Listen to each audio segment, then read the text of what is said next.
Urukiko rwatebekanisa bwa n'ekigendererwa cyaba besimbireho okwaye bitekerezo byabo kandi n'abatezi bakaruru bakatunga buryo kubasa kubatoranamo barukugendera habitekerezo byabo. Urukiko rwabo mu Rembo Fort Portal nitulenga okuranga abantu bamanya kiki kigenda maiso mu bintu by'ubururu kandi twabakonyera kwitegereza ninka hasemeri kuba nibetabiramu kandi ninka butakusemera kubaho.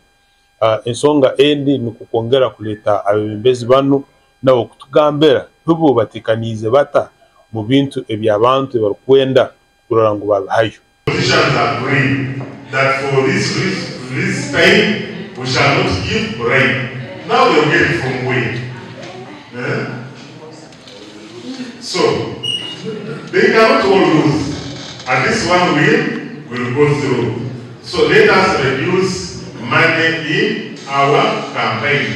Rogers Kasoro rukora nka mukuru w'ibyobururu mu district ya Kabarore nagira ngo bamwe bahindwira amaramizo aho gukora campaign z'ibyobururu obwo bagumize ngo baba barya ha mikoro yo kusima. I'm sorry to say this, the fundraisings in churches, when the fundraisings were stopped, they twisted the language to Thanksgiving.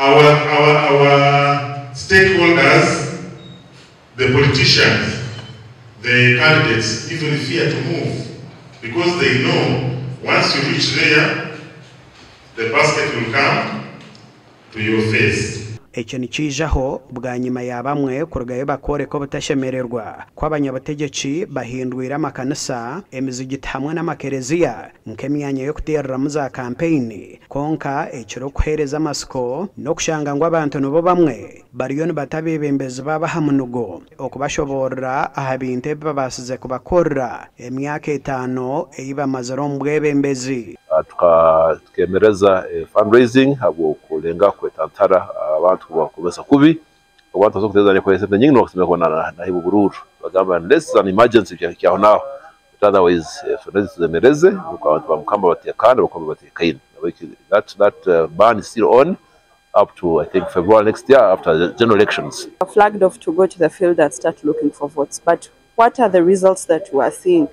One, people have high expectations. One is they believe now that the politics of Uganda are monetized, so they believe that politicians should be able to give them money so that they can be able to give them the votes. Gasha kwa Jonan Tusingwire.